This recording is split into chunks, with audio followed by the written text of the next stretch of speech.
Lego.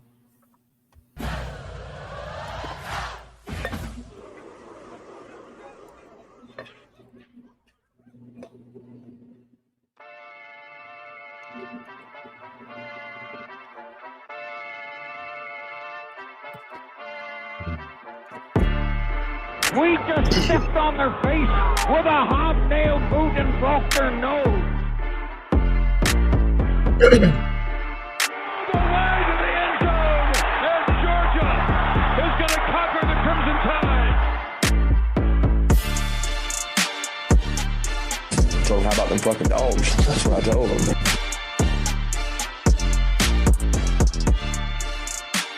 Hope it didn't take that long again. Go Dogs.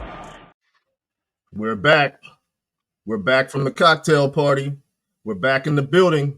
100 Sanford. All three of us. Lovelace, Foster, Coffee. Man, it's time to get it on, fellas. What's going on, fellas? As you probably know, I woke up this morning and the Dogs are undefeated. Oh, Like, saying this for like two years and change. Yeah. Like, sheesh. Ain't nobody gonna shut me up. Come on, man. Everybody's supposed to be giving us a run for our money, and all that stuff. When is it gonna happen, man? Is it gonna happen this week?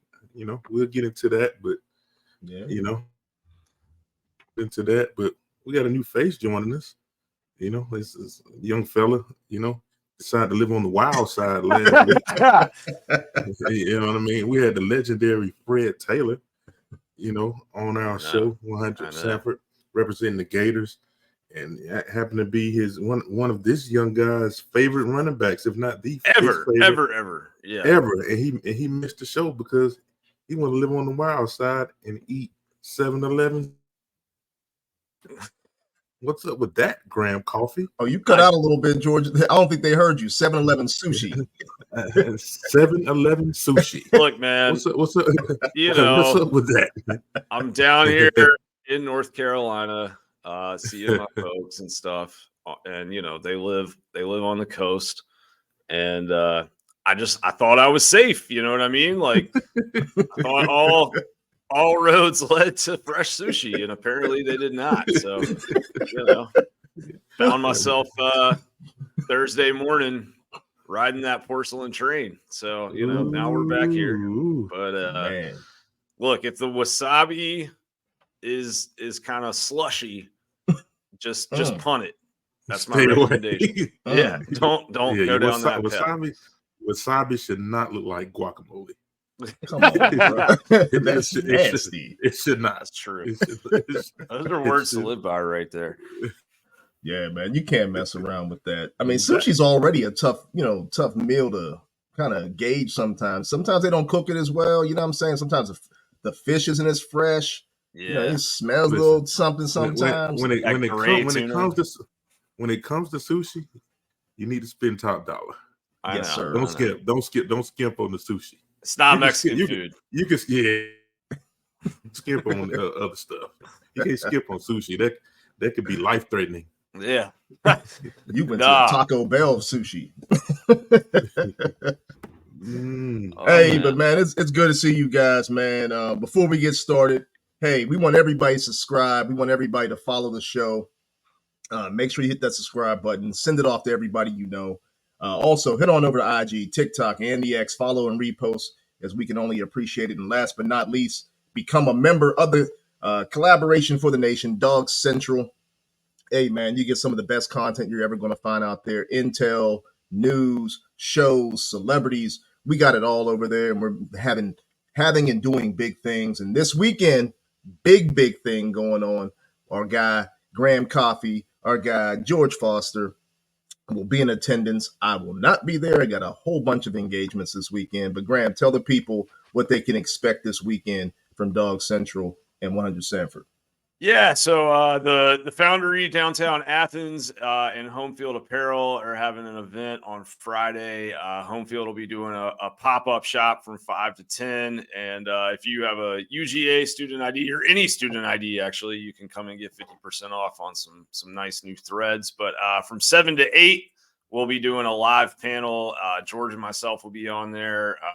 John Smith, Jim Wood from My God a Podcast, and Alex Kirshner from Split Zone Duo, which is a fabulous national college football podcast, will be hosting that. Be about a 45 minutes to an hour. We'll be talking about all things UGA and kind of what Kirby's up to, and just the George will obviously have a great perspective as a former player, and it's going to be a lot of fun. So y'all come check us out. Come meet us. If you know that you want to be there, you can go RSVP for the event at thegraduateathens.com. They've already had a lot of people RSVP, and there's only about 150 seats for the panel. So if you want to come to the panel, go do that on the website, because there's, I think, only like a couple dozen seats left at this point. That should be a great event. I think we should have security. I think, first of all, the guys are going to be asking for autographs from George, but the women, they might, of course, up on the stage like, just George. So, you got it. We need some security. He's a DGD. Tell him to throw some. Tell him to throw some Cane's chicken fingers up there on the stage.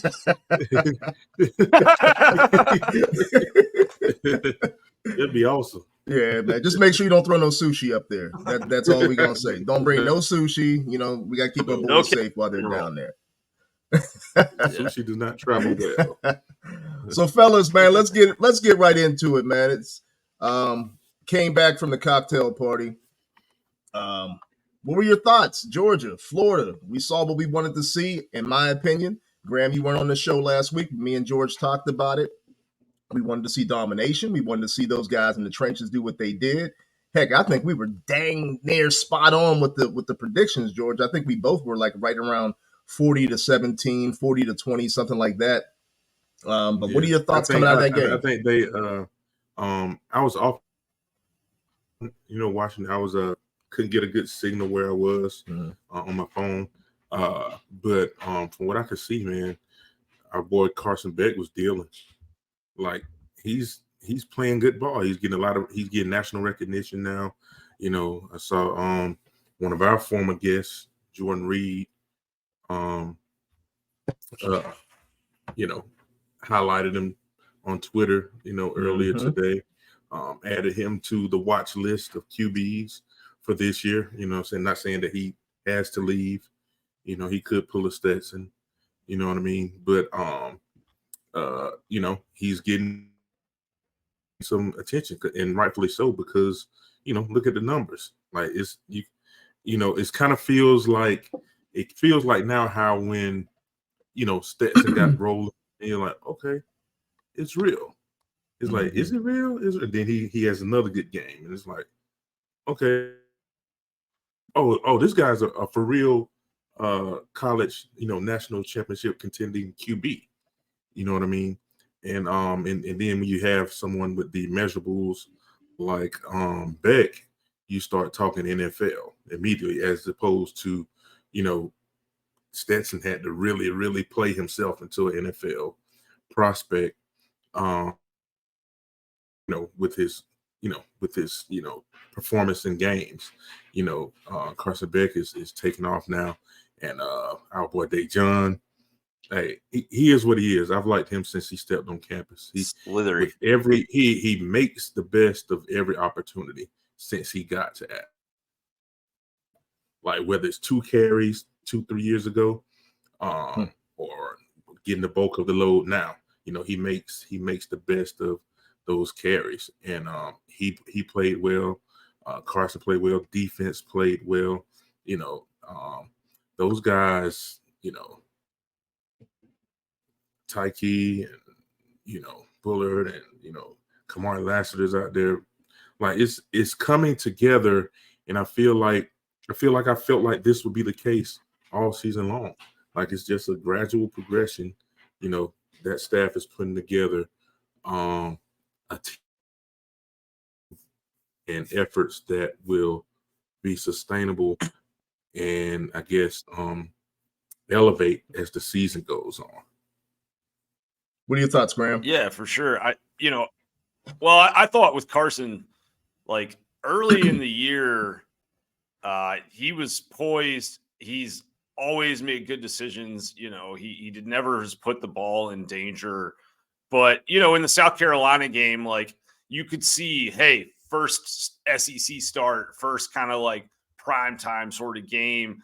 And there was times where it was like, it felt like he wanted to get that ball out of his hand as quickly as possible. And there was some stuff going on the offensive line early in the year. You were starting a redshirt freshman at left tackle. Like they were shuffling guys around. Mims was injured, who may have been the most talented player on that line. Like you had stuff going on around him, and throughout all of that, despite being a first-year starter, I thought he was kind of often like the calm in the storm through the running back injuries, through everything they were dealing with. And now you've gotten to a point where it feels like the confidence is there with the ability, and his understanding of the concepts in this offense is so good that like he's basically gotten to a point where I feel like he's turning down, good gains for explosive plays. Basically, the 3rd and 11 throw that he made in the third quarter to Ladd with like a couple minutes left, and he's rolling left. There's some pressure coming off the right side of Georgia's offensive line. Beck rolls left, and he's got a rusher coming into his face and throws back across his body from an alternate slot, like an alternate arm angle, and he lets go of the ball before Ladd even hits his break, and it's right there. And then Ladd, runs for 30, 40 yards after the catch. Like that was such a high level throw, and it was an NFL throw, and it was just Stetson was great, right? Like I think, we're beating the drum for Stetson on this show before a lot of people were talking about his high level of play. So I'm not in any way trying to go back and dunk on him or anything like that, but just like the arm talent that Carson Beck has is arm talent that I don't think we've seen at the starting quarterback position in Athens since like Stafford. I think that's, and I'm not saying he's Stafford, but like that's the strongest arm that we've seen since Matt Stafford. And, and that's not any disrespect to Murray or any of the great quarterbacks that were there, but just like his ability to make stuff happen when things get off script is really impressive. And what's going on now is that his offensive line is playing lights out. Like they allowed 1 QB pressure on Saturday, and that lets Georgia run all of these like deep in-breaking concepts and some of these routes that take longer to develop. They're able to do that now. And now you're in a spot where UGA is like really, really playing well. And I think that on the defensive side of the ball, this was kind of like the long con game for me, right? Where Kirby, after week 1, after week 2, in those post-game press conferences, he gets asked questions about his team, and he was like, the team that's going to win at the end of the year is going to be the team that gets better. And we know that Georgia uses some of these kind of lesser opponents as scrimmages is what they do. And they work on things that they need to work on. And all of a sudden you see Ingram Dawkins back in the lineup. You see the 5-star true freshman Damon Wilson getting a holding penalty and a sack on the same play. Like you saw Georgia get into a spot in the second quarter where they had Florida backed up and said, we are going to end this game with our pass rush right now. And that's exactly what they did. They had 4.5, 5 sacks in the first half. So, people have been talking about sack numbers and pressure statistics and all of that all year. And the reality is that when Georgia wants to go do that, and it's time to go do that, they can, but they've been refining all the other things. And now I feel like the season has really started for Georgia, which is crazy to say, That's 8th game of the year, but that's what it feels like. Yeah. People were saying that it looks different now. Yeah. It does. Yeah. We've won every game, but I saw a comment on Twitter or the X or whatever you want to call it, freaking platform. That even though they've been winning, it looks different now. Yeah. It looked different this past Saturday. Yeah. So and I believe that because it's go time. This is when the run starts. You got ranked opponents. You got what three ranked opponents left up. or whatever. That's right. And so hey, and so it's time to get busy. And first of all, we need to handle this weekend. I'm sure we'll get to that and solidify some things. And so let's go. Graham, I got to go back to what you said about Carson. What was interesting to me and what you've seen in the progression of him, which I'm actually excited to see from a quarterback that's really stepped in to a big time program at a big time moment and had to actually take the keys of this car. When he misses a pass, he comes right back and just lasers another one in. He missed a deep shot and everyone's like, oh my gosh, another deep shot they just missed. But then the kid comes back laser focused and just continues to pick teams apart. And like you mentioned, he's passing up so many things that are underneath the sure shot passes for things that are really progressive downfield and making things happen. And when it comes down to these big time games that we're about to come up on, Missouri, Tennessee, the rest of these teams, Ole Miss, you're going to need that from him. You're going to need that steady ship that's in the middle of the storm, because it's going to happen over the next 4 weeks or 5 weeks that we have with the Dawgs schedule. But one thing I was really impressed by this week, and we talked about it a lot. We talked about it all year, and you did mention it, was the trenches. This was the time that it was time to turn it up, right? It was time to get after the quarterback, and now you're going to start to see more talented quarterbacks the rest of the way. You're going to see, Graham Mertz. Heck, I go back on my word. I said Graham Mertz was going to be a turnover machine in the SEC, and he actually took care of the ball. Man. Yeah, he's taking care of the ball a lot. I'm actually impressed by what he's done moving over from the Big Ten over to the SEC. But now you're going to look at a Cook. Now you're going to look at, a Jackson Dart down there in Mississippi, Ole Miss. You're going to look at some guys that can really sling it and some guys that can get outside the pocket too. So it's going to be a thing where will this defensive line, will the trenches step up and handle business the rest of the way out, which I believe they can do. Just a matter of rotation, matter of how fresh these guys are, and just getting after the passer, man. Just flat out talent and ability. So it's going to be interesting the rest of the way out. I'm excited, and I don't know what else to say about Florida. I mean, Florida was who Florida is, right? Yeah. They didn't really come out and show us anything. I mean, again, Mertz was fantastic, but I also think they shot themselves in the foot. Stupid calls. I mean, why would you go for it on 4th and 1? Yeah, I don't even understand. That was just so dumb. I mean, it's one of those things. Even my son said, the field. Right. He said, what, they got nothing to lose. I'm like, well, but you do. You're playing Georgia. You gotta play field position and hope that Georgia is pedestrian at best or vanilla at best against you. And you knew that Georgia was going to fire on all cylinders. So they actually shot themselves in the foot as well. But hey, let's get on to this new thing, man. Let's get on to the next game. It's Missouri. It's the big one. And fellas, I've been talking about this all year long. I know I've been talking about it on Twitter, outside of Twitter, different people. Missouri can flat out ball. Cook can ball. The wide receivers are moving. The running game is rolling. They've always had defensive tackles. This team can play, fellas, and it's going to be a tough matchup in Athens on Saturday. What are your thoughts on Missouri, on this big game? Because this is a big one. I'll get my little stuff out of the way because I know Graham had that good food for us.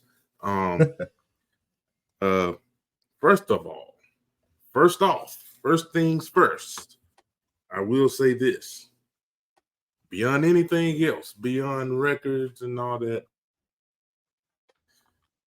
when Mizzou gets off that plane, and when they touch down in that stadium Saturday, they're going to have Mizzou on their jersey.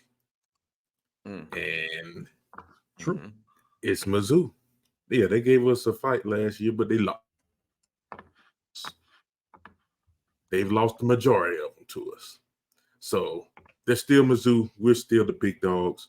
We have to focus, take care of business. This is something that I don't worry about with this team that we have under Kirby Smart. I don't about them taking anybody for granted. I don't worry about them not coming in prepared. I don't worry about none of that stuff. So they're Mizzou. We're better than Mizzou. I'm just going to keep it frank. We're better than Mizzou. They're playing really good football, but we're the better team. That's the first thing. Second thing, that this game is in Athens. So that helps like tremendously. It helps the defense, with the pass rush, and it just helps the defense. It helps the defense all around. And it keeps our offense calm. They don't have to worry about crowd noise and this, that, and the other. And so I'm glad this game is in Athens, being that Mizzou is on the uptick, but we want to make it as hard on them as possible. GC, what you got? Yeah, I mean, I think Missouri is good, and like George said, they gave Georgia problems last year, and I think the reason why they gave Georgia problems was that they've got some really athletic and long defenders, and their boundary corners, Rakestraw and Abrams Drain, might be the best pair in the league, straight up. Yep. Chad Bailey at linebacker is a very good player in coverage. Like their linebackers in coverage are pretty good, and I think that hurt Georgia at times last year in this game. I think when you look at sort of like Tyron Hopper is still there, and he played an exceptional game against Georgia last year. This year has not been as good in coverage. He's given up a reception on 68% of targets, and he's given up 10.6 yards a catch, and 171 of the 202 receiving yards he's allowed has been after the catch. So like that might be a spot where UGA maybe is able to take advantage of Delp or Lawson Lucky or some of these guys kind of in the middle of the field, their running backs. Like Dejan was very involved in the pass game against Kentucky, not so much against Florida. Right. I think the thing that worries you if you're looking for something to kind of, be concerned about with Mizzou is that they have been a very efficient red zone team on offense. They're scoring 4.5 points per a trip right now, which, Florida scored 5.25 points on 4 scoring opportunities against Georgia on Saturday. Let's be honest, 2 of those are garbage time, so I wouldn't put too much into that. But like Mizzou's efficient in the red zone, and Georgia's defense, for whatever reason, to this point in the year, really when teams get inside the 20 on them, they score touchdowns more often than not. Now, they don't get on inside the 20 very much, but once they do, they tend to convert. And so I think that's something to watch in this game is like if Georgia, if Mizzou's able to move the ball between the 20s, is Georgia able to get some stops and force some field goals? And then Georgia's offense goes and gets 7 instead of 3. Like that will be big. I think Missouri can do some things on offense. This offense, truthfully, after watching it a little bit the last couple of days, it reminds me in some ways of what Heupel does at Tennessee. Not the tempo, but a lot of go routes and then a lot of trying to work Luther Burden underneath. And then when they can kind of stress you and get your linebackers thinking about dropping into coverage and get you worried about defending Burden out on the edge, then they hit that Cody Schrader kid up the middle in the run game. And so they're good. And they've got a system working. I think Cook is operating at a high level, but it is going to be interesting because I think this is the game where, I think you have maybe more concerns about Georgia's defense coming into this game than you do Georgia's offense. And I can't remember a ton of times we've said that over the last 3 years. Yeah, I'm right there with you on that, Graham, because I think offensively they can move the football. Georgia's going to move the football. They're going to do what they need to do, and as they have all year long, right? They've been vanilla when they needed to be vanilla. They've been explosive when they needed to be explosive. But this is a game that concerns me just defensively, just based off of what this team's identity has been all year. They've struggled, or in our eyes, and a lot of people's eyes, struggled to find their identity. But like George says, hey, maybe this is just who they are. They're coming into their own now, so we're going to see a little bit better playing defense, collective defense per se. But one thing about Mizzou, and I've been following this team all year, outside of the LSU game, they remind me a lot of Georgia in the way that their approach to games have been. They've been pretty vanilla when they wanted to be vanilla as well. I looked at the last couple games that they played, and to me, it's almost like they didn't want to put anything on tape for Georgia, anything extra. And I think the only hiccup that they had was that LSU game where they were dominating LSU. Their biggest issue has been a quarterback that can get outside the pocket. And unfortunately, we don't have a quarterback, in my opinion, this year that can actually get outside the pocket the way, maybe Stetson could in the past, which puts more pressure on your defense to have some shutouts, some not necessarily a shutout of the game, but some possession shutouts, playing field position, making sure these guys get off the field, making this team drive the distance of the field if they can, and eliminating explosive plays because they got playmakers, man. I mean, Cook is slinging that thing around, 2,200 yards passing, but Luther Burton, they line up all over the field. He is not one-dimensional. They've lined him up as running back, in the slot, on the outside, reverses. No matter what, he's getting the ball, and he's going to get the ball probably 20 times this game. There's no doubt about it. And Weiss is no joke on the outside as well. Then if you shut those guys down, then you got to worry about the run game. I mean, Cody Schrader's been excellent, quite honestly. I mean, I think he's a former walk-on, isn't he? He might be, yeah. Yeah, I mean, if I'm correct, but he's been outstanding as well. So, sorry, I'm dealing with a cold. But this defense, man, I think this game is going to come down to the trenches. If our defensive line comes to play like they did last week, I have no concern at all. But if they allow Cook to really get comfortable in the pocket and they allow them to dial up things for Burton, it's going to be an issue the entire game. And it could come down to, one of those last possession type things. But I'm looking for a great game. I am. I'm looking for a great game. And I think it's something that's going to be pivotal, even in terms of recruiting. I think it's going to be pivotal. There's some guys that were signed, they're headed to Mizzou right now, right? Or Mizzou is. Yeah. That's right. Number one on the list. This is a statement game. Do you want to go play for a team for NIL, or do you want to win national championships? You want to, do you want to put up the stats like Burton, or do you want to put up the stats and then go to the NFL and go to the Philadelphia Dawgs? For all I'm concerned, that's what this is going to come down to. So it's going to be an interesting game, in my opinion. What do you think? And I guess this could be for both of y'all. What do you think they could have learned from last year? Or is this a different situation? You know what I mean? So what do you think they could learn from last year that gives them an edge this year? I mean, I thought last year they had they run a lot of zone scheme in their run games, and particularly a lot of stretch zone, and they were able to stretch Georgia out a couple times and gap them for some explosive runs. And then,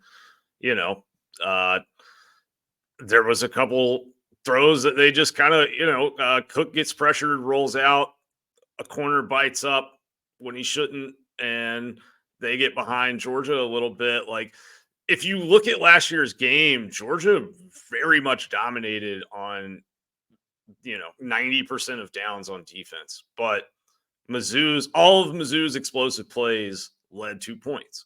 And so it got a little wonky. I think the thing that from a UGA standpoint, you look at a little bit is like, I think Missouri is going to come into this game believing that their boundary corners can shut down Georgia's boundary receivers. And that's how they've played all year. They're just gonna play man on the outside, and the only team that's really made them pay for that at all was LSU. I mean, I'm interested to see. Ra is a different type of talent than what Georgia had for that game last year. With AD hurt, in that game last year. You didn't really have that true X. And then Ladd is out, he's actually back. And so it's interesting to see how that might go. But I think Missouri is also going to, this is going to be a different kind of game, because last year their offense was much more limited and they wanted to play more of a low scoring style. They wanted to try and run clock when they had possession of the football, and their defensive line was shooting gaps over and over against Georgia's offense and basically playing, I think, like a high risk, high reward style against Georgia's run game, and, trying to get a tackle for loss that might get Georgia behind the sticks and force Stetson to convert on 3rd and 9 or something, instead of, maybe playing things a little more like, let's not give up the big play.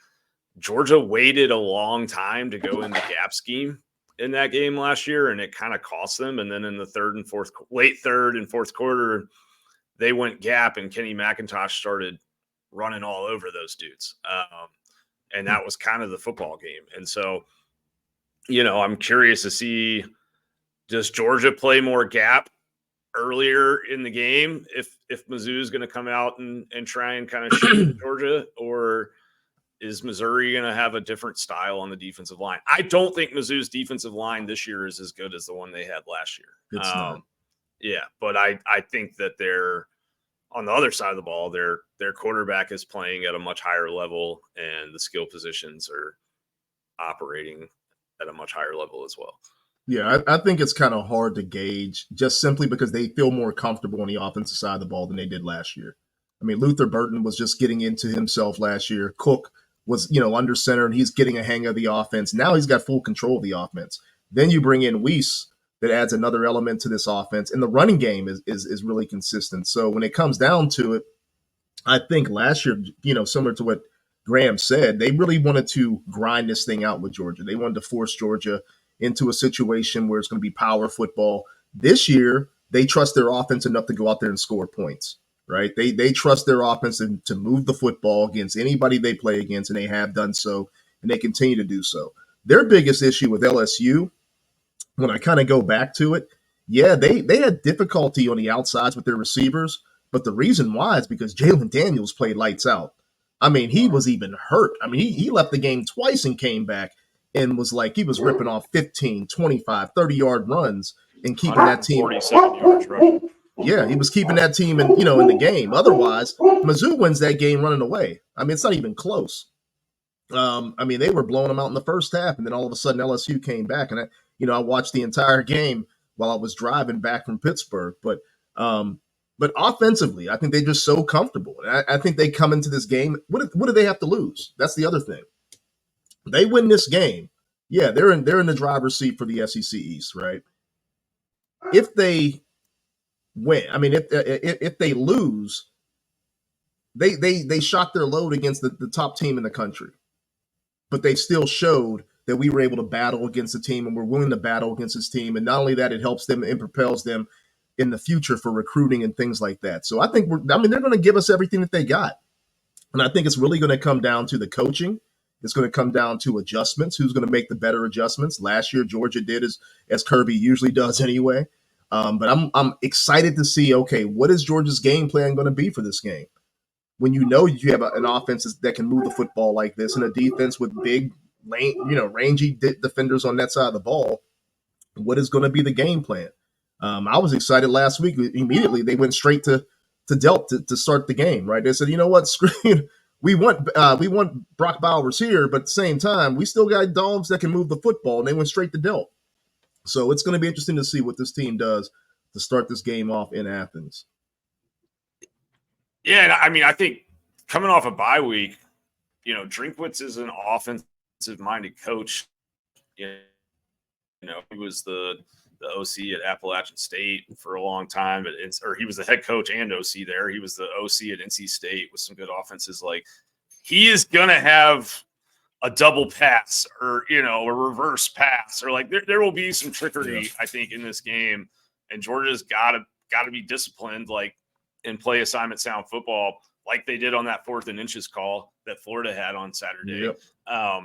Yep. Georgia's coached to do that. So it's not really a concern, but it's just something that I think you'll see. I think with them, coming off the bye, like they'll be well rested. They'll be ready to go. They'll be ready to play this game. I like that you brought up Delp because this game, in my mind, for Georgia, what I don't think maybe everyone has recognized yet, at least not on a national level, is that against Kentucky, Carson Beck came out and he had 16 attempts outside the numbers, and Georgia just, they spread out Kentucky early and often, and then they came back up the seams after they had sort of stretched out those safeties and forced that defense to get wide. I think with Mizzou, yes, they have very good boundary corners, but you have very good boundary receivers in Ra and Roseme and McConkey. And if Georgia can get those guys involved in any way early to where you don't let those corners cheat up in the run game because they're a big part of their run defense, I think that's huge. And I think perimeter blocking is going to be at a premium in this game, which Roseme, we know, is always great at. But Ra and Lovett were blocking their asses off against Florida last week. So I think Georgia, though, the key for them is I think this is a game where they can run the football really, really well, but I think they can run it exceptionally well if they can stretch Missouri a little bit horizontally and vertically in the opening couple possessions of the game and, sort of force Mizzou to be sound and playing on the perimeter, and then let Kendall go pound it up the gut, because I think that Georgia's offensive line is the mismatch in this game. Like, UGA's offensive line should be able to, kind of dominate or come close to dominating on a down-to-down basis the guys across from them. And if that happens, then, let's see how good those corners really are if they have to cover for 6 seconds. It's a different ball game when, you don't have extra rushers getting behind you. And Carson Beck has been very, very good against the blitz this year. Last week, he was 6 of 12 against the blitz, I believe. 6 of 12 and 137 yards and a touchdown when blitzed. So, if you blitz him, he is normally not just making you pay, but that's where a lot of Georgia's chunk games in the passing game come from. So let's switch this up for a second. If you're Mizzou, what do you come in and try to do against Georgia? That's a better question, because I think nobody has the blueprint yet, right? I mean, like George says, you wake up every morning, you're scrubbing and dubbing, and you're still undefeated, but nobody's found a blueprint yet to defeat Georgia. So what would your blueprint be to beat this team? Let me tell you something. The blueprint is to get better players. It sounds like, it's funny. That's really the blueprint. You have to get better players. Like, right. You're not gonna you know how hard it is to win close to 30 games, straight. And you almost, lost one out of the last near like 40 or something like that. That's hard to do. Yeah. And that has a lot to do with the roster. They have too. If Georgia plays mistake-free, sound football Saturday, it doesn't matter what Missouri does. If both teams play their best game, Georgia wins by 2 touchdowns. That's their. I agree with that. It's the teams are just different. Nobody's caught up yet with what they have in the locker room. Right. I agree with that. Staffing, the head coach, that's icing on the cake. Like, the attention to detail, how they are able to motivate kids. It's hard nowadays. It's hard to motivate 17, 18, 19. You mix them with 21, 20-year-olds that's about on their way out. It's a tough task to get them all on the same page and get them doing what it takes to win football games, in the SEC, it's tough, and they're the best at it as a staff, hands down. They're the best. There are instances and there are examples of that through and through for the last, half decade or so. Like, they do it better than anyone else. They get their teams prepared. You're getting the best players in the country prepared better than anyone else. It's hard to lose. Right. It's hard to lose. So your best bet is to get better players, and and they are. I mean, they are. Like, they've made huge NIL investments. Mizzou has. I mean, yes, Missouri Mizzou, passed that state law. Like they're bucking so up. They're just not there. They're just not there yet. Yeah. Yeah, they're just not there yet. And so, holler at me out. We'll see what happens in the next couple years. Do they keep going up, or do they table off, or because the team in Athens is up here. I don't know if it's up here. The team in Athens is up here. It is what it is. The ceiling is the roof. The 2024 class is number 1 in the country. Like, it's not they are loading up. And so every year to beat them, you have to beat the sidelines and you have to beat what's in their locker room. And it's a tough task. And the scary thing is that, and it's almost like we talk about this year by year, they're going to be better next year. That's a scary thing. You get running backs back. Your offensive line is going to take some, it's going to be some shuffling of the offensive line. You lose some key guys with Cedric Von Prawn probably being a first round pick or second round pick at the least. Maybe a Mims leaving. You're going to lose some guys, but they're going to be better. I mean, the talent is just there. And not only that, I think, just to piggyback off of what you're saying, George, the young guys coming in and the young guys that are going to be on that field next year are actually more of leaders than this current crop. I think that it's almost like a group of kids that are self-motivated, that lead by example, that want to lead by example, that want to be great. It's going to be interesting. And I even thought about this, and I'm going to go so far to say, if Kirby pulls this off, this three-peat, I know we go game by game, and Kirby would always say, hey, it's one game at a time.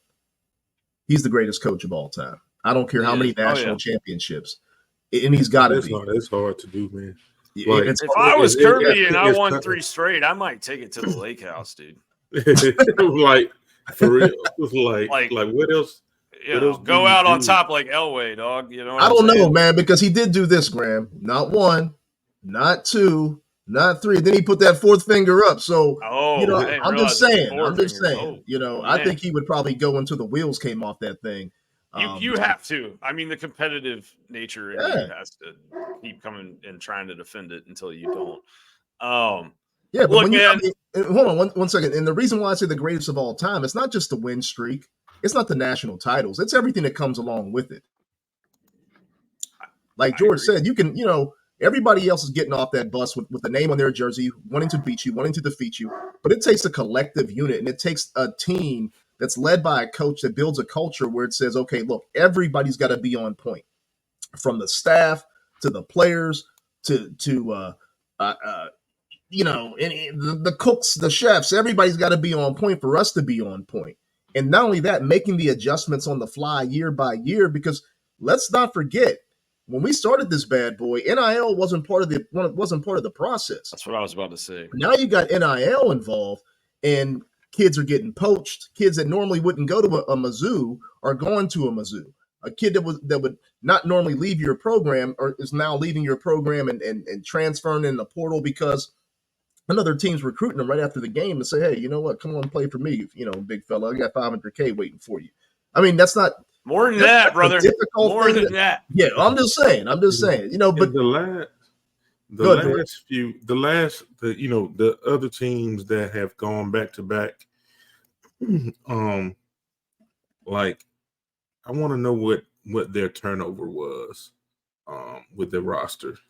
Yeah. Because the turnover that Georgia has the last 2 years is huge, and I don't know how they've been able to sustain winning with that much turnover. I saw some numbers the other day. It's staggering the amount of players that they've lost via draft and transferring. It's a lot. So I don't, that's big ups to that staff, man. They're doing a great job, and they're doing a great job of getting their youngins ready. George, the only program that can compare to that with the loss of so many key players, people think I'm going to say Alabama, but I'm going to go so far back to say Miami. When Miami was plugging people into the NFL and they were blowing teams out, and Miami had their own culture. The reason why Miami couldn't sustain itself because their culture was so outrageous that either you got to right, then the program imploded because they had so much stuff going on.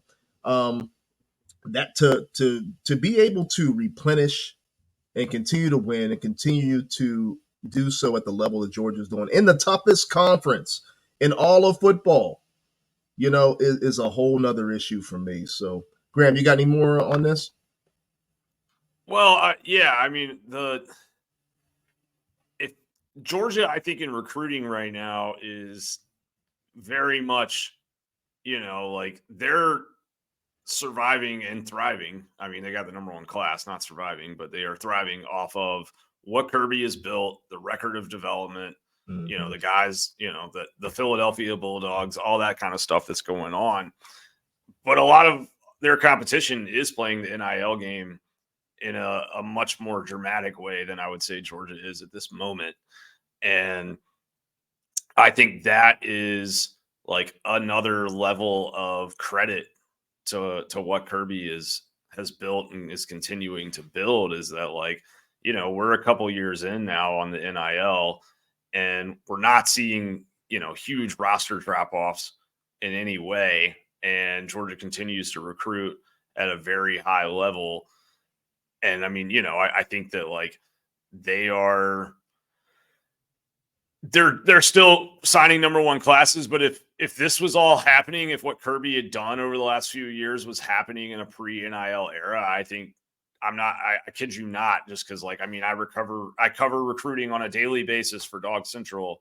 And, I can't tell you how many kids there were in this cycle that were 5-star players where it was like, if everything was equal, they'd be a Georgia Bulldog, and then the NIL stuff kind of comes in at the 11th hour, and Kirby's done a really good job of managing NIL from the standpoint of I am not going to let this, cause a rift in my locker room to pay one or two guys that might be worth the money in a vacuum, but I'm not going to upset the natural order and balance of things for guys that are proven producers. But if this was pre-NIL era, Georgia, I kid you not, probably signs 8 to 10 5-stars in this 2024 class. Well, Graham, let put it this way, though. Those guys are worth it for certain programs. Of course. Those guys are worth it for, they're worth it for a Florida State that's trying to rebuild. They're worth it for a USC that's trying to rebuild their program under Lincoln Riley. They're not worth a team that's already solidified in what they're doing. They have a culture and everything else. Even Ohio State, has maintained who they are throughout this entire process, and they refuse to go outside of who they are to break the bank on one or two guys that's going to upset the apple cart, because eventually it's going to upset that apple cart, right? I mean, I don't want to be that guy that's on the offensive line, and George could speak to this. I mean, those are the guys that really, the trenches, those are the guys that make things happen. Absolutely. Now, how do you feel? You're coming in and you got your Corolla, and your quarterback is driving around in the Maybach. I mean, that kind of thing. The thing that Georgia does right, I don't know the mechanism or the mechanics of their NIL and stuff, but from what I've heard or read or whatever, those kids are, they're not paupers by any means, by any stretch. No, don't get it twisted. Georgia per athlete, I think Georgia's still in the top 5. As far as NIL goes, it's just not. It's not as loud as everyone else's. Well, it's equal. It's equal. And it's not all going to it's not all going to one guy. You know what I mean? Yes, Stetson's going to make more than, Marvin Jones, Right. but because it is what it is. You know what I mean? Brock Bowers, he's the best player in the country. Yes, it's gonna be more than, the fifth string, corner. But at the same time, at per player average, from what I understand, Georgia is up there. So that they can use that. It's just they keep a handle, they keep a cap on the perception of how they go about things, because they don't. I imagine they don't want to get it twisted. They don't want anybody to get it twisted that, hey, we're handing it out here, come get it. I have a feeling Georgia's like, hey, we want you bad. You can come here, you can play good ball. We're gonna develop you. You have a chance at the next level. And here, by the way, we pay pretty good from our collective. You know what I mean? That's not what they lead with. Right. Oh, from what 100%. I agree with that entirely. Rich I people, think, George, to your point, look, well, what do we know about this staff, right? Like, yes, they will out recruit you for the 5 stars, and they will out develop those 5 stars.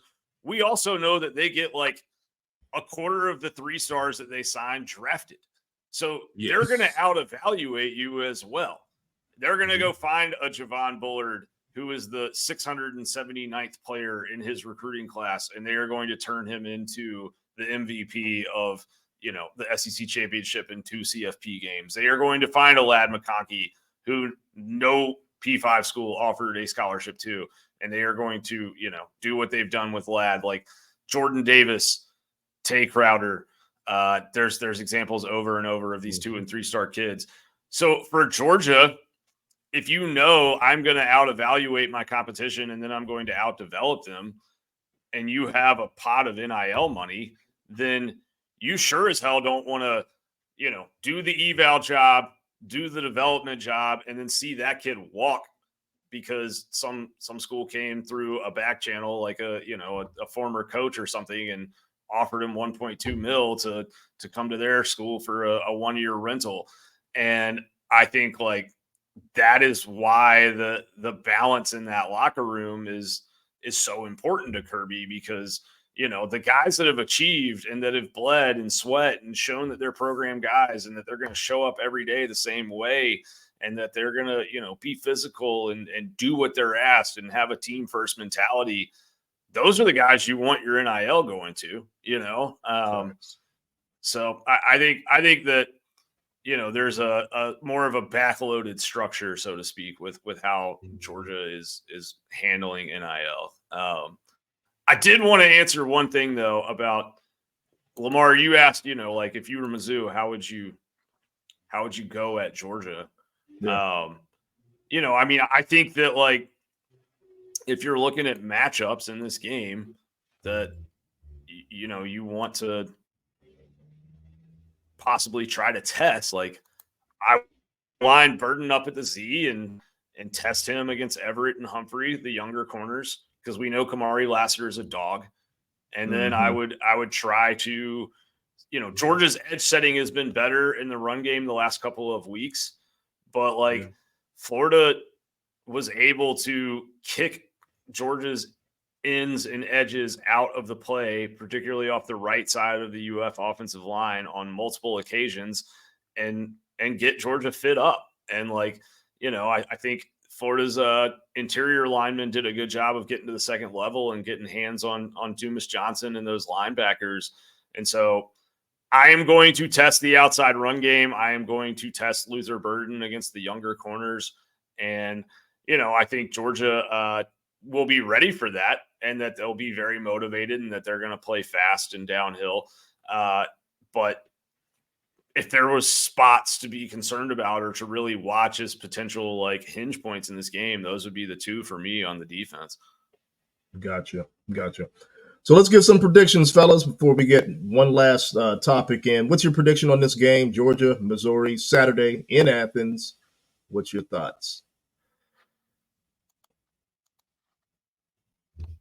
I think, and I've probably thrown this number out here more than any number this season, and Georgia just seems like they seem like a walking 38 points. I'll take more. I'll take more. I'll take less than a win. Right. But they just seem like 38 they could reach, and if Georgia scores 38, they're gonna win. Like there's no other offense gonna score 39 points on their defense. You know what I mean? So I say, for Mizzou, I'm gonna say 38-21. Damn, dude, you literally that was like the number that has been bouncing around in my head. We've been on a good wavelength with this lately. The more that I think about this game, like Georgia on Saturday against Florida, they kind of got up in that game, and then they sort of like held Florida out like the bully in the schoolyard where you hold the kid by the head and his arms are swinging and he can't touch you. I think this is a game where Georgia may have a little bit greater respect for the opposing offense and their potential to be explosive and come back from a deficit. So I think that Georgia is going to what's my belief system, right? My belief system is that Georgia has touchdown plays that are, the A1 top choice stuff, and they only really bring those out when they need them in the red zone. I think that this is a Chef Bobo kind of day where they're going to be cooking up in the booth. You're going to see, the good stuff, not just the vanilla runs up the middle in the red zone, but, I think you're going to see all sorts of concepts, some interesting stuff off play action. And I think that Georgia wants to go out and score 45-48 in this game. And I don't really see a reason why they can't. I think those boundary corners are very good, but Georgia should be able to run the football in this game. LSU racked up tons of rushing yards. Now, Carson Beck is not as mobile as Jaden Daniels, but LSU's running back went for like 130 against them, and he went for a career high against Missouri, 134. I think Dejan and Kendall are going to have a big day. I think that Oscar Delp is going to have a big day. I think Lawson Lucky hits a big one on a delayed leak out or something at some point, and I think the offense looked really, really good. Mizzou will score, but it won't be enough. I'm going to say it's going to be 48-24. Wow. Cover the spread. I'm going opposite of you guys. Not a Mizzou win by no means, but I believe that this is a game that they want to control the clock. You got to keep their offense an explosive offense off the field. And the best way to do so is to control the ball, control the line of scrimmage, be able to just wear on this team. I think Georgia's able to move the ball up and down the field. George, you stole my thunder with 38 because 38, just like you said, I think they've been hovering around there the entire year. I'm going 38, but I'm also saying that Mizzou's going to score. Mizzou's going to move the football. They have been very explosive, and until I can fully trust the magnitude of what this defense can bring, especially with some of the blown assignments that they've had, it seems like every game we get a blown assignment for a big touchdown. And until this defensive line, this defensive front shows me week to week, back to back, I can't necessarily trust them. I'm actually going 38-27. Whoa. Yeah, I don't think they cover the spread, but I think it's more from a standpoint that Georgia has the game in hand, and it may not even look like that early on because they're methodically playing, but at the same time, Mizzou's gonna cause some issues for you, and I think it's a good thing at the same time because you do have some teams that you're going to face going forward. In an Ole Miss that can sling that ball. If you get to the playoffs, you got an Ohio State that can sling the rock. You got a lot of teams that can throw the football, and you're gonna have to be able to handle that when you get to that point. So, and you know how Kirby is. He likes to build step upon step, precept upon precept, and build that foundation for a winning title. So I'm going 38-27. But before we get out of here, fellas, the college football rankings came out, the playoff rankings. And what are your thoughts on the college football rankings? Everybody's got their thoughts. Everybody's got their ideas. Georgia comes out ranked number 2. Ohio State is ranked number 1. Michigan number 3. And then we have Florida State coming in at number 4 and Washington on the outside looking at number 5. So what are your thoughts on the college football playoff rankings? I say thank you. Kirby's about to cook up some of that ridiculousness he's been cooking up the last 2 years, telling them that nobody believes in the national champions. Yeah. He's gonna cook up some good stuff. I don't think they care. I don't care at this moment. You only care if you're like a one-loss team. You know what I mean? Like that's when you kind of care. But if you're undefeated when it comes out, your job is to remain undefeated.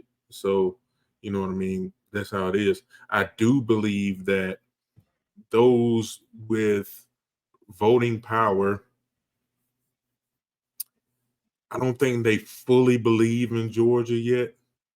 So if you put Georgia at 2 and they lose, it's easier to keep them out of everything. You know what I mean? So, if you put them at 1 and they lose one game, they're still in it. You know what I mean? You put them at 2 or lower and they lose one game, you might have probable cause, depending on how everything shakes out, to try to, cause some discussion for the 4th spot. You know what I mean? Oh, they didn't beat anybody, or one loss, Ohio State, they look better. You know what I mean? There's that, that I can see what's going on.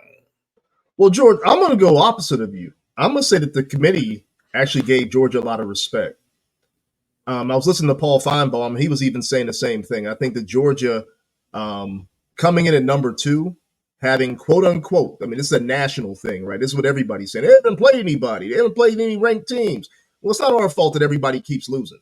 It is, you are who you are. I mean, the SEC is the toughest conference, and you had some teams that were there on the cusp of either being ranked or were ranked, but are no longer ranked.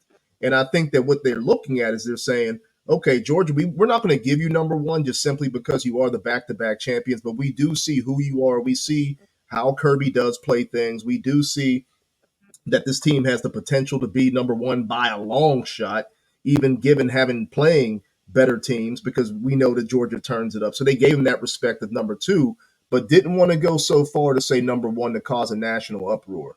I think at the same time, they also mentioned because Georgia's schedule coming down the pipe, is much, much tougher in terms of Mizzou, Tennessee, Ole Miss, some of these teams that are now ranked.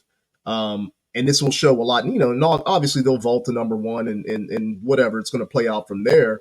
You'd rather have the number 1 seed than that number 2 seed or number 3 seed. But even if they were to lose by any, in the next couple of weeks or something like that, they still have the ability to get back into the college football playoffs because their schedule is going to be so tough. So I think that's the reason why they rated them higher, giving them another opportunity to get back in. Because if they started off lower, if they started off on the outside at number 5, which people thought they were, and they lose a game, they're not getting back up. They would rather have Alabama come back up or Mizzou if they ran the table or something like that versus a Georgia. So I'm actually okay with the rankings at number 2. I applaud the committee for coming in and giving Georgia that number 2 ranking. But like you said, it ain't going to matter. You just got to get into the dance and make this thing happen, because I think once we get there, the whole nation's going to see who this team is with all their full force anyway. Graham, what's your thoughts? No, I mean, I think you nailed it, man. I mean, Georgia's strength of schedule to this point hasn't been that impressive. And I think, Ohio State, like their strength of schedule has probably been pretty good, but they haven't looked that impressive in some of those wins. They've sort of struggled and the offense has sputtered. So it's sort of, the playoff committee, I feel like always makes this mistake of contradicting themselves in some way. And like, if you were going to say we're going to go off resume only, then I think it's fair to have Ohio State number one, but like you would probably expect to see, Washington maybe a little higher than they were, or FSU, who like, I know the ACC's weak, but they have a great win over LSU. They had a win over Clemson, which doesn't look as good anymore, but there's teams with more ranked wins and more wins against like big opponents than Georgia has at this point. But the eye test, man, Georgia passes the eye test, and they really passed it on Saturday with how that defense played. And so I think that they kind of married the resume and eye test philosophy, and that's how you ended up with Georgia at number 2. But I do think, at the end of the day, you don't ever have to worry about the rankings if you win. And that's what's important for Georgia right now. Is there a scenario where a one-loss Georgia could make the playoff? Yes, I think so. And we'll see if we have to talk about that or not. Let's see how the next few weeks go and a potential SEC championship game. I think what's key for Georgia, honestly, in the college football playoff, if you look at the big picture of this season, as long as they beat Missouri on Saturday, then, they're pretty much guaranteed of going to Atlanta to the SEC championship, where they would play either a highly ranked LSU or a highly ranked Alabama. And that would put them in a scenario where, not saying they're going to, but if they were to drop a game to Tennessee or Ole Miss, the chance to avenge that on the final week of the season and do it in an impressive way could still put you into the playoff. But you lose to Missouri, and then, you've lost the tiebreaker for the SEC East, and Mizzou only has one conference loss, and you're relying on them to lose again to get you to Atlanta. So point being, like, do not lose this game on Saturday, because then you really could be in trouble and not have a chance to kind of make up for the loss. I don't think they're going to, but this is a big game. I know it's Missouri, and so people are not treating it like they do a Tennessee or, an LSU or an Alabama or whatever. But like, this is a very big football game in terms of how the dominoes are going to fall in the SEC race and the national race for the rest of the season. Yeah, I don't think anybody's really paying so much attention, Graham, as you just mentioned. This is a huge game for a lot of implications. It's a team that you should be worried about and concerned about. Not necessarily worried, but concerned. You got to come prepared to play. You got to be locked in. The crowd's got to be locked in. They got to be loud. They got to be causing issues for the offense as well. But yeah, like you mentioned, it has a lot of implications going forward, because now, as you mentioned, you're now relying on a Mizzou to lose a game if you were to actually come out of this game with a loss. But I'm not expecting that.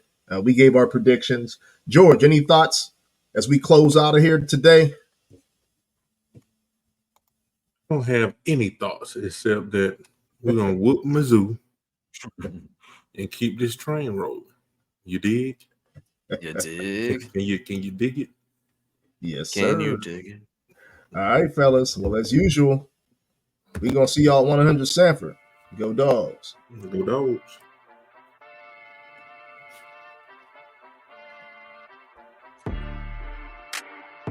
Thank you for listening to the 100 Sanford podcast. Tune in weekly to hear fresh content from the 100 Sanford podcast every Thursday, but also with some pop-up shows every now and then as news breaks. You can also follow the content on our website, www.100sanfordpodcast.com, and email us at dogs@100sanfordpodcast.com. Lastly, reach out to us on social media streams. For Twitter, it's @100Sanford, but on IG, TikTok, Facebook, and other accounts, it's 100 Sanford Podcast. All right, folks, that's it. And as usual, see you at 100 Sanford.